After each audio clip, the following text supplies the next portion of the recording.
Good morning बच्चों। क्या आप टेंसेस के सारे फॉर्मूले अभी तक याद कर रहे हैं? अगर नहीं तो उन्हें ज़रूर याद करना शुरू कर दीजिएगा। अगर फॉर्मूले याद नहीं तो कुछ भी नहीं। अंडरस्टैंड? देखिए, जैसे एक गाना आया था पहले कि जीना अगर ज़रूरी है तो डॉट डॉट डॉट बहुत ज़रूरी है। क्या था? थोड़ा वो आप सुन लेंगे, आपको मालूम चल जाएगा। वो तो ठीक है उस समय, लेकिन यही same song I am repeating here with English. अब अगर इंग्लिश सीखना ज़रूरी है तो फॉर्मूलाज को याद करना बहुत ज़रूरी है।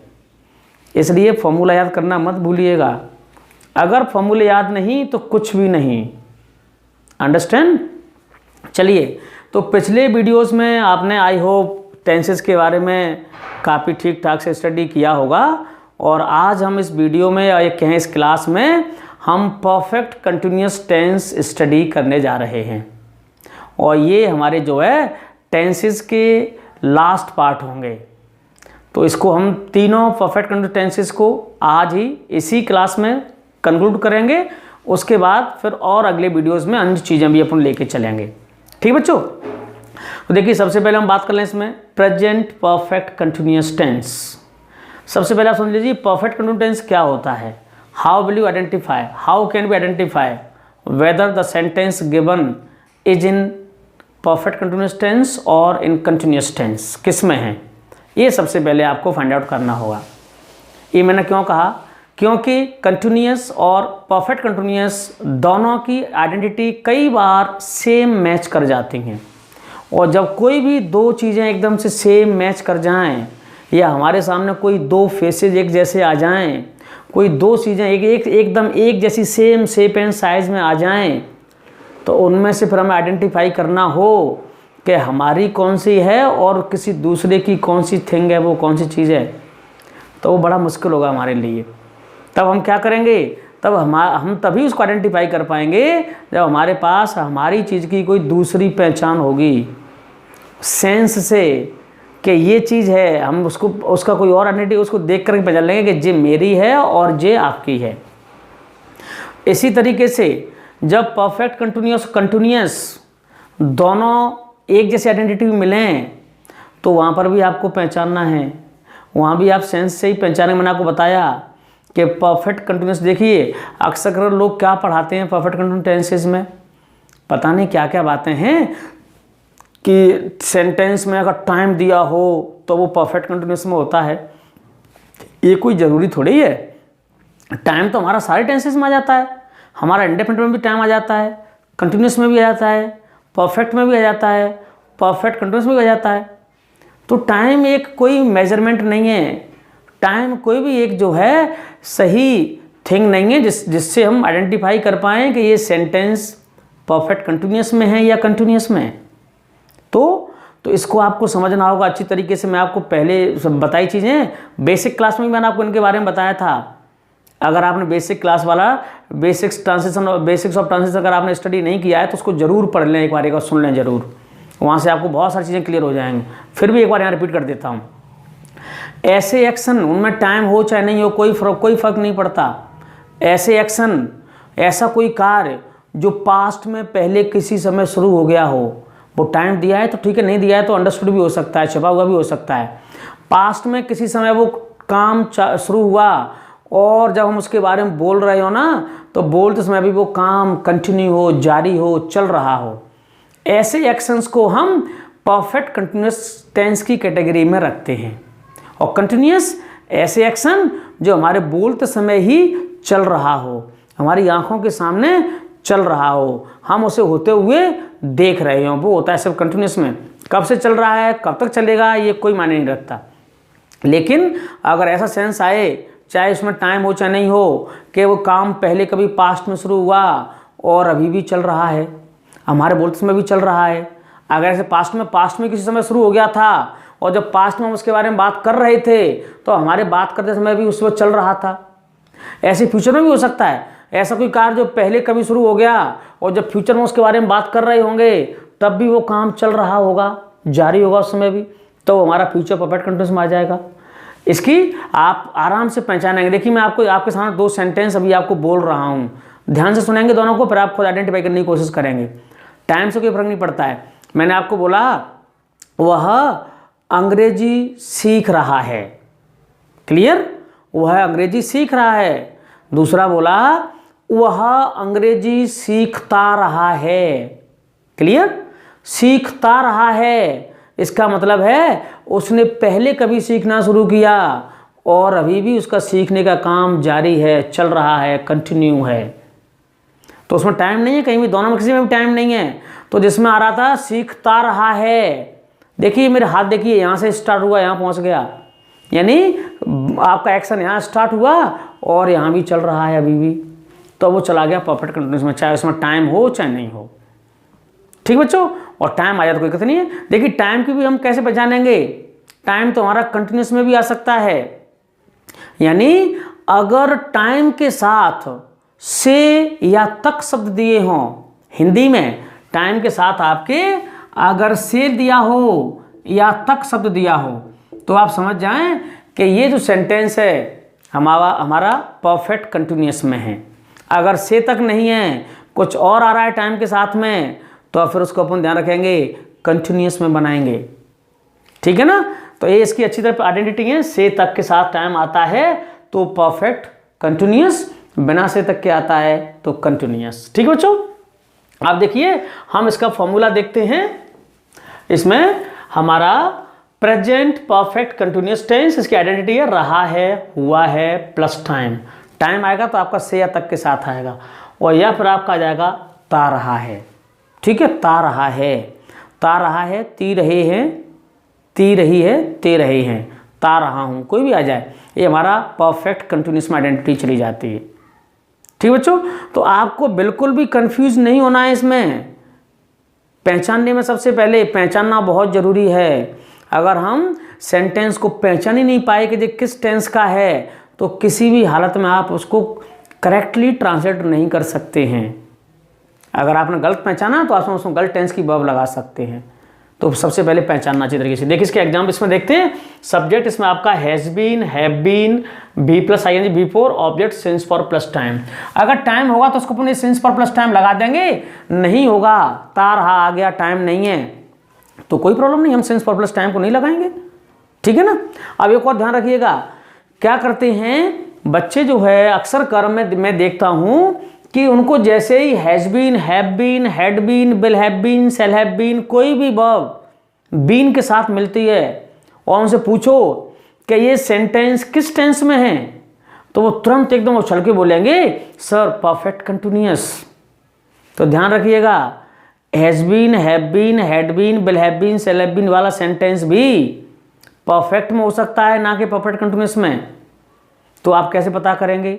इसका पता करने का एक ही तरीका है, अगर आपका सेंटेंस में आईएनजी वाली फॉर्म वर्ब की यूज नहीं हो रही है तो समझ लें वो आपका परफेक्ट कंटिन्यूअस में नहीं है, वो फिर आपका किसी दूसरे टेंस में है।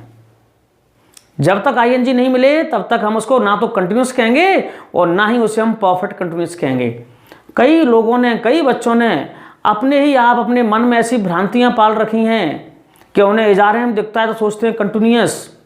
अरे बिना आईएनजी के ना कंटिन्यूअस ना हो सकता है कंटिन्यूअस और ना ही परफेक्ट कंटिन्यूअस हो सकता है। हैज़ बीन, हैव बीन दिखा तो perfect continuous, no, this is not necessary there.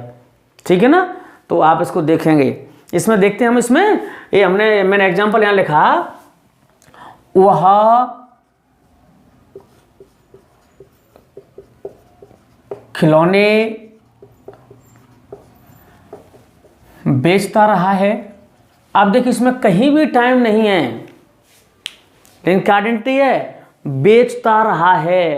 क्या दिखा रहा है ये कि बेचना उसने पहले कभी शुरू किया और अभी भी बेच रहा है, बेचने का काम उसका अभी भी जारी है। और ऐसे एक्शन चाहे टाइम हो चाहे नहीं हो, किसमें होते हैं वो, परफेक्ट कंटिन्यूअस में। तो यहाँ आपका ये परफेक्ट कंटिन्यूअस में है, वही पहचान लेंगे। बेचता रहा आपका वर्ब हो गया, कौन बेच रहा है वो है सब्जेक्ट हो गया, खिलौने ऑब्जेक्ट हो गया। इसको ये पहचाना भी आपको जरूरी है, मैंने आपको बेसिक के वीडियो में बताया है और पिछले टेंसेस की क्लासेस में भी मैंने आपको बताया है, इसलिए उनको अच्छी तरह ध्यान से रखिएगा। ठीक है, तो इसको हम बनाए क्या करेंगे, ही वर्ब लगेगी सिंगुलर के साथ, हमारा has been, selling toys. Okay, ये आपका बन गया। अब देखिए टाइम आने पर जरूरी नहीं है कि वो परफेक्ट कंटिन्यूस में हो। एक दो टाइम वाला भी लिख रहा हूं आपको। ये आ गया, मेरा भाई सोमवार को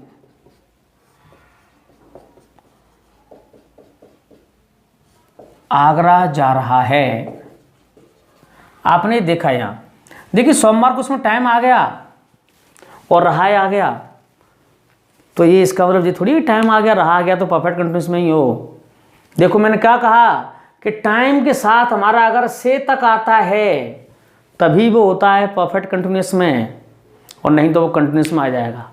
तो ये को आ गया, यहाँ से तक नहीं है, हम सिर्फ इसमें सोमवार की बात कर रहे हैं।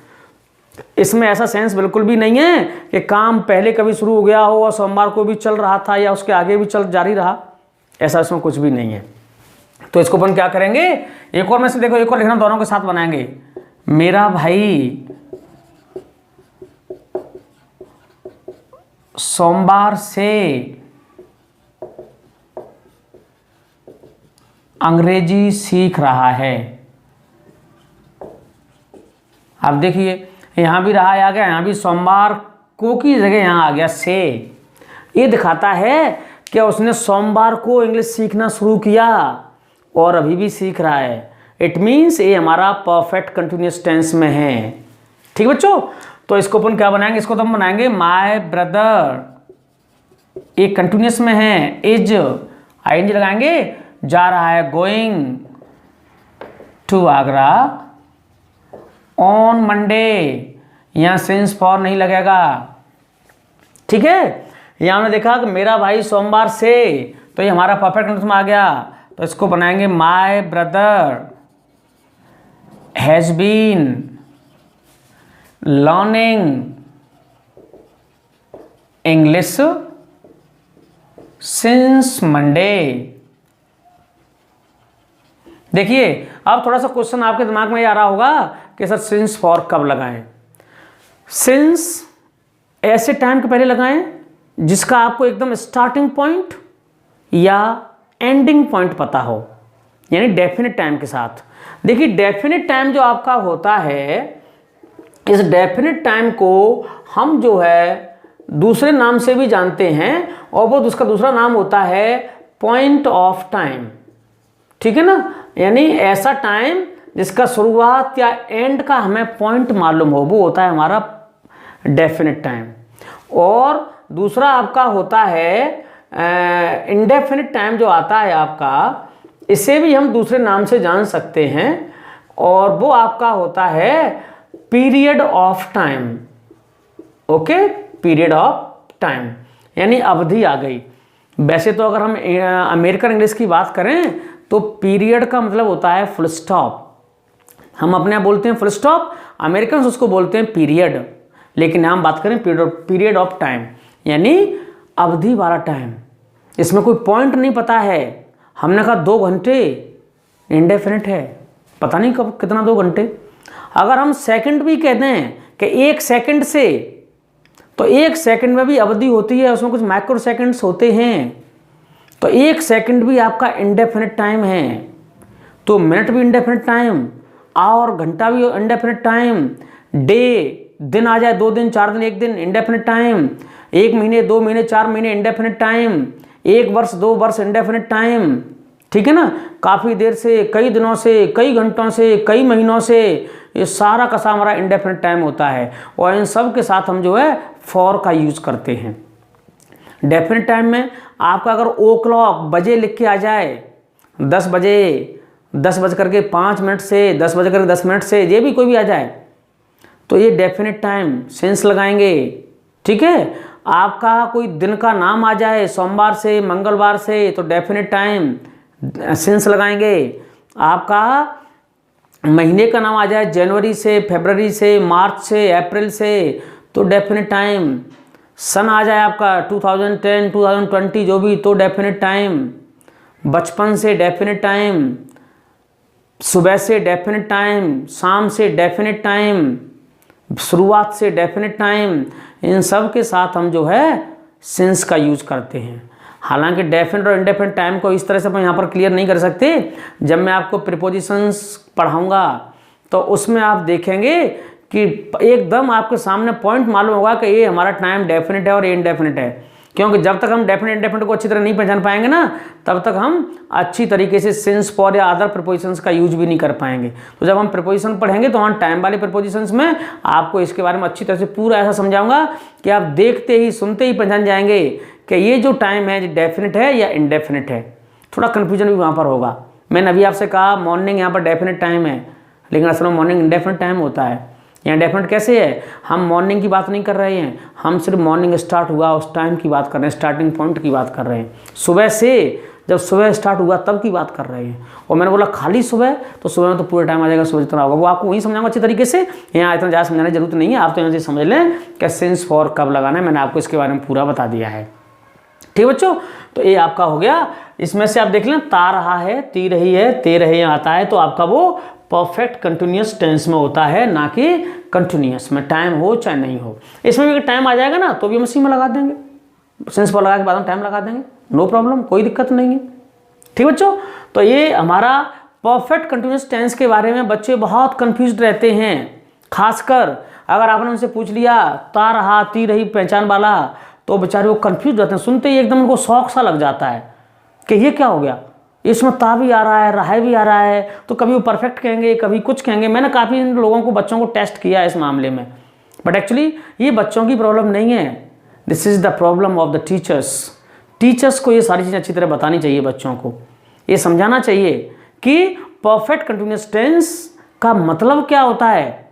सिर्फ टाइम बताने से परफेक्ट कंटिन्यूस टेंस थोड़ी हो जाएगा। हमने कह दिया टाइम आ जाए परफेक्ट कंटिन्यूस टेंस हो गया, ये कोई ज़रूरी थोड़ी है।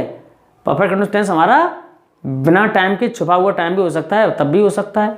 कैसे हो सकता है मैंने आपको अच्छी तरह समझाया। ओके, चलिए, thank you for being with me today, that's all.